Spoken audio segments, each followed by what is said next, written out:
Information discussed in this podcast may be sensitive in nature to some listeners. Listener discretion is advised.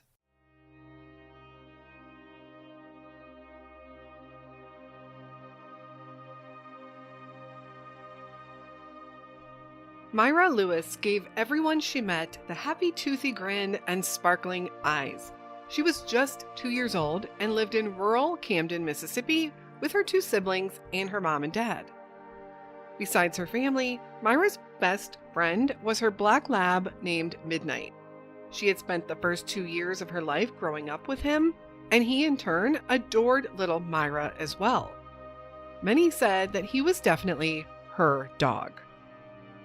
Myra, like all 2-year-olds, was a curious child, and she loved to play and be outside. And that's exactly what she was doing on March 1st, 2014. Myra was playing with her sister in the yard that morning like they had done so many times before. Around 10:30 a.m., Myra's mom, Erica, was headed to the grocery store. She told Myra and her sister to go inside, wash their hands, and stay with their dad, who was inside playing video games and keeping an eye on their 1-month-old baby. Erica returned home from the store around noon. When she took the groceries inside, she noticed that Myra didn't come running up to her. She asked Gregory where Myra was, and he said he thought she was with her. They realized in that moment that each parent thought the little girl was with the other. Gregory immediately ran out of the house to look for Myra, hopping on his ATV and taking Midnight with him.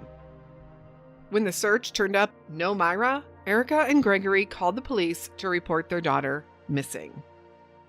Where is Myra Rena Lewis?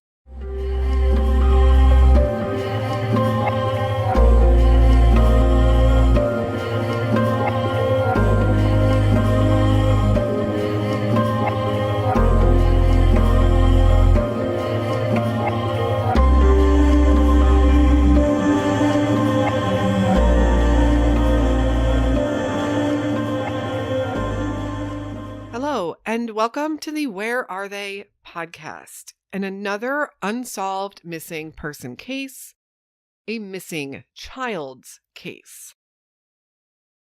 Myra's story is pretty well known locally from where she disappeared from, the small town of Camden, Mississippi. The sheriff that has been investigating the case from the beginning states that even though it's been 9 years, he does not consider Myra's case cold, and it is the one case that stays with him and he hopes to solve some point in his tenure. Myra was a beautiful little 2-year-old girl in 2014 who seemed to vanish into thin air. But 2-year-olds don't vanish into thin air, do they? Not on their own.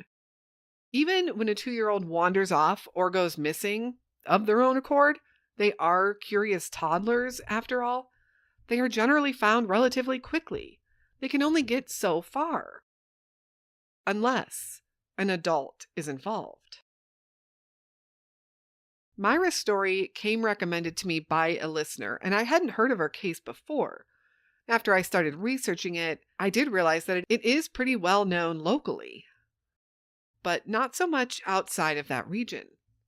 I'm curious to know if you had heard of Myra's story and where you are from.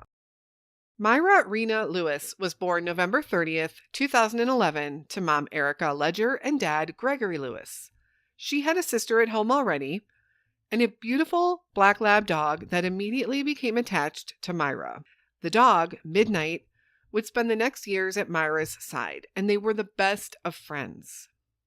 Erica and Gregory gave birth to another child in early 2014, and Myra became a big sister. Myra's grandmother would describe her as being a very obedient child. She was very caring, and she was super smart, especially for a 2-year-old. She described Myra as having the mind of a 4-year-old.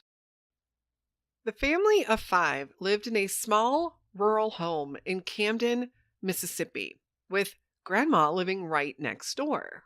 It seemed to be the perfect setup. It seemed to be the perfect place to raise children.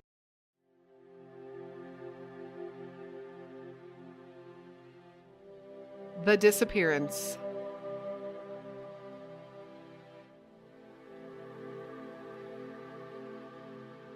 On Thursday, March 1st, 2014, Myra was outside playing with her sister in the yard, like they did on so many mornings. Around 10:30 a.m., Erica came outside and told the girls that she was going to the store. She asked them to go inside, wash their hands since they had been playing outside, and stay with their father. Their dad, Gregory, was inside with their 1-month-old baby and playing video games at the time. Erica said she saw the girls go inside and then she herself left for the store. When she returned back to the house around noon, she was taking the groceries inside and noticed that Myra didn't come running to her as she had expected. Where was Myra? When she asked Gregory, he said that he thought she had gone to the store with Erica.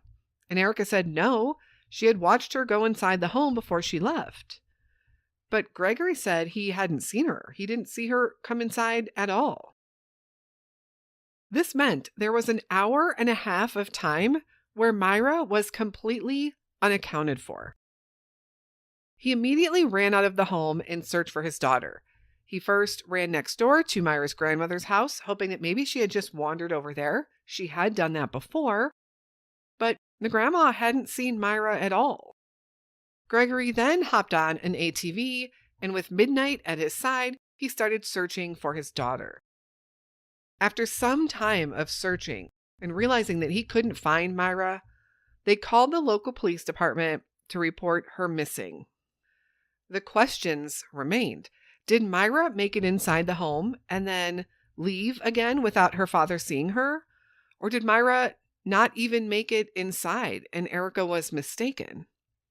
And most importantly, where is Myra now?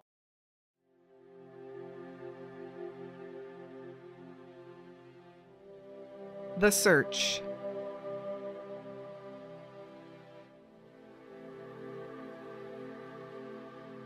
Local police responded immediately and began searching, and kudos to them for the prompt response, especially since they were already behind since a couple of hours had gone by since Myra was last seen.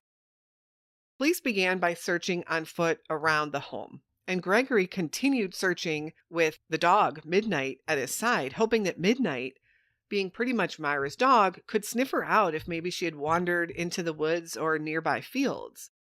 Midnight wasn't a search dog per se, but I think it's fair to say the dog might have been able to track her down if she was near the home. Eventually, police did bring in special canine search dogs of their own, and the dogs did find Myra's scent in the backyard of the home, but they found nothing further than that. Did that mean that Myra never left the yard, at least not on foot? The area was pretty rural, very rural actually, and authorities decided to also bring in search helicopters so they could cover a wider area. And as word got out into the community, many volunteers got together to help search. It was the biggest effort from an entire community that law enforcement had seen. It seemed everyone was invested in finding little 2-year-old Myra. Gregory and Erica believed that she had to have been kidnapped and taken out of the area since there was no sign of Myra. Law enforcement wondered about the possibility of maybe putting out an Amber Alert, and at first it was decided that her case didn't exactly meet the criteria. There was no suspect description to release, no person that she may have been with, and there was no vehicle description. And generally an Amber Alert needs one or the other to qualify. However, this would be one of those rare times that those guidelines were bypassed and an Amber Alert was issued. And I think this just goes to show the desperation on law enforcement to do everything they could to find this little girl. Authorities also asked the public to call in anything suspicious or anything that might help them. For instance, did they notice anything or anyone unusual in their small town recently? Any suspicious or unfamiliar vehicles? Was anyone they knew acting oddly? And tips did begin to come in, but nothing that was considered credible or in relation to Myra. Midnight, Myra's dog, also was said to have wandered away from the house several times after Myra vanished, until one time the dog didn't come home. Did the dog continue to search for his beloved Myra? A few days after Myra vanished, her mom, Erica, would be arrested. Not because of anything relating to Myra, but on a parole violation charge. The original charge was something along the lines of food stamp fraud, and she would be charged further with 3 more charges, including felon in possession of a firearm, failure to pay court costs, and failure to pay supervision fees. Up until this arrest, Erica hadn't spoken out to the media, which had a lot of people raising eyebrows and questioning her story. They suspected a crying mother to be begging for help or begging for the return of her little daughter, but they didn't get that. Erica's family fought against the system for arresting Erica during this time when her 2-year-old daughter was missing and she was still nursing a 1-month-old baby at home. But law enforcement said there just is simply not a good time to arrest someone ever, and they had to follow the law. Erica would spend 11 weeks in jail, and no one would hear a peep from her the entire time, while everyone else continued the frantic search for Myra. 10 days after Myra disappeared, authorities finally got a tip that seemed like it might have some merit. But it didn't come from somewhere in Camden, Mississippi, but rather Memphis, Tennessee. Memphis, Tennessee is about 175 miles to the north, a straight shot actually from Camden. A Memphis, Tennessee motel worker called in a tip that seemed promising. And what really made authorities think this could be legit is that they actually received 3 different tips involving the same sighting. A young girl matching Myra's description was spotted at the Discovery Inn in South Memphis. The motel worker saw this little girl with an adult male and noted that she called this man Daddy. 2 other reports came in, this time from daycare workers next door to the inn. And they called in saying the same thing. This little girl was an identical match to Myra Lewis.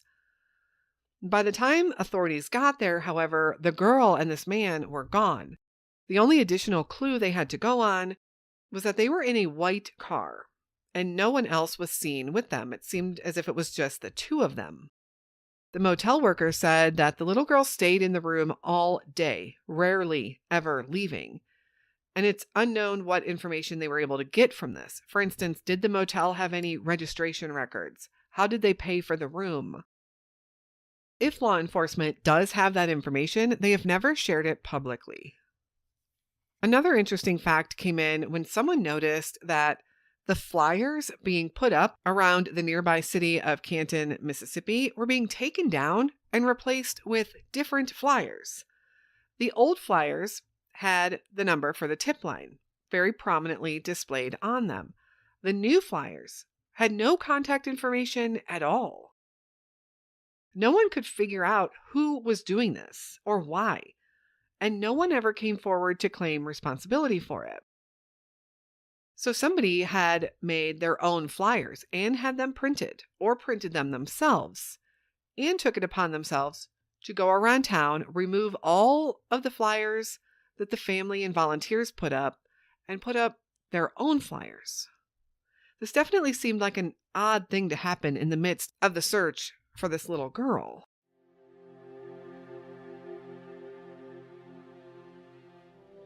Camden, Mississippi.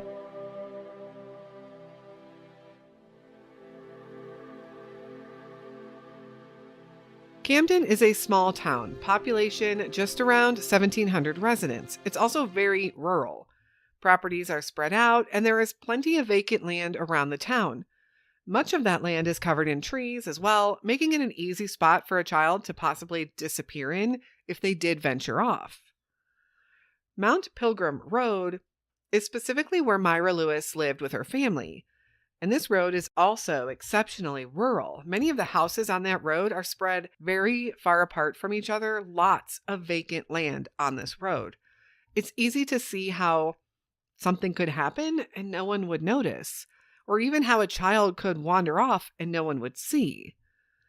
There are also several small ponds and creeks up and down that road, and authorities did indicate that they conducted many water searches of lakes and ponds and found no sign of Myra. The nearest bigger town to Camden is the city of Canton, Mississippi. And Myra's story was quite well known in Canton as well, and the community of Canton continues to really rally behind Myra. Past Canton is the city of Jackson, Mississippi. Jackson is a much larger city and is in fact the capital city for the state of Mississippi. Highway 55 connects all of these cities and towns. Highway 55 actually begins in the south, just west of New Orleans, and continues through Jackson, Canton, Camden, and then on to Memphis, Tennessee. The Discovery Inn is located in South Memphis and looks to still be there today. It's a typical older one-story roadside motel with exterior doors. The hotel is U-shaped with all of those doors opening into the middle. You couldn't come and go without exiting into that middle common area, but you can also park your car almost right up to your door. I am curious how the daycare workers next door would have seen this little girl and the man she was with. The inn also sits on a busy 6-lane road, but in 2014, there wasn't a whole lot on that road. Also, looking at the greater landscape area surrounding Camden, where Myra was from, there are plenty of rural and desolate areas. In particular, you aren't too far from Ross Bennett Reservoir and Pearl River Wildlife Area, both located to the south of Camden. To the west, you'll find Panther Swamp and the Delta National Forest, plenty of wide open spaces.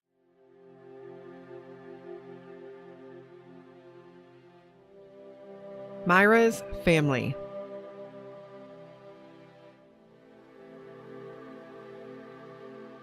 Myra's family was very quiet with the media and the public, doing very few interviews.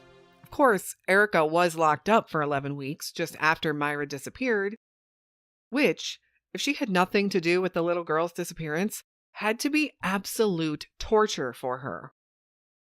Ultimately, all of those extra charges against Erica would actually be dropped. And when she was released in May of 2014, she finally did an interview. Take a listen to this clip of that interview by WJTV 12 News. Do you know where Myra is or what happened to her? No, I don't. If I did, she would be at home with her mom. Erica Lewis denies any involvement in the disappearance of her 2-year-old daughter, Myra. She tells me the past 2.5 months have been a struggle. I lost 20 pounds from stress, crying, not eating, not sleeping because of this. Lewis says family life has been turned upside down. Since Myra's disappearance March 1st, she's been arrested, her other children put in foster care, and she's reminded every day little Myra is missing. They just don't understand what I'm going through. I just want my children. Myra's family pleads for her safe return. Why speak out now versus before? Because I was just too emotional and it was just kind of hard to speak. The focus is our little 2-year-old Myra that's missing.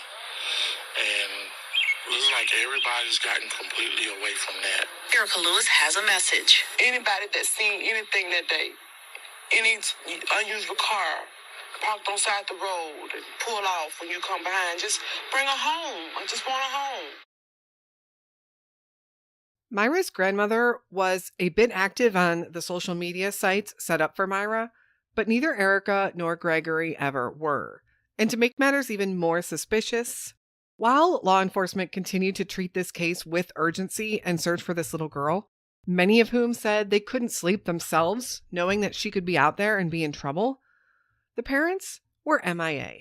Not just missing in action, mind you, but they never checked in with law enforcement for any updates on their daughter's case.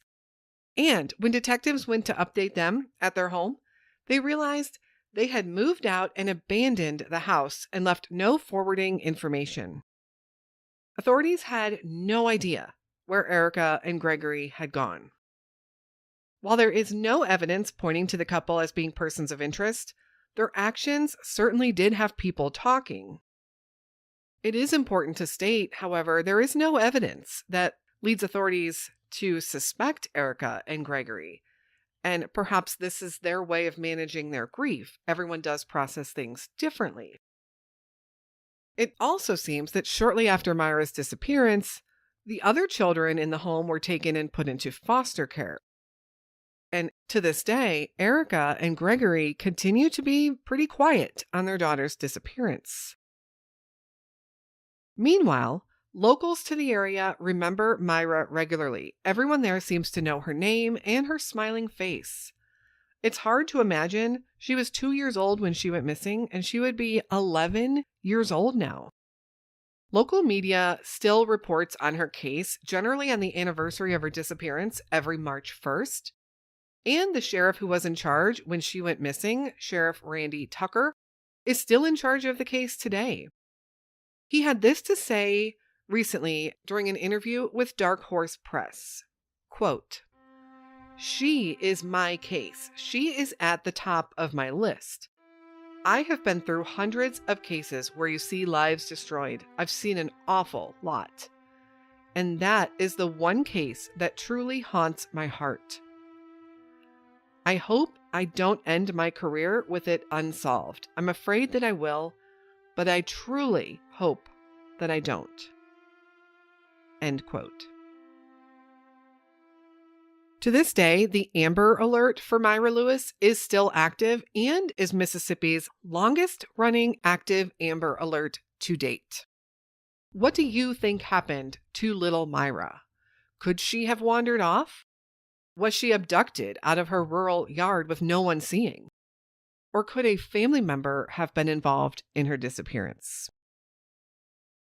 Myra Lewis was just 2 years old when she vanished and is described as an African-American female, about 27 pounds and 3 feet tall. When she was last seen on the day she vanished, she was wearing white pants, a turquoise shirt, and pink tennis shoes.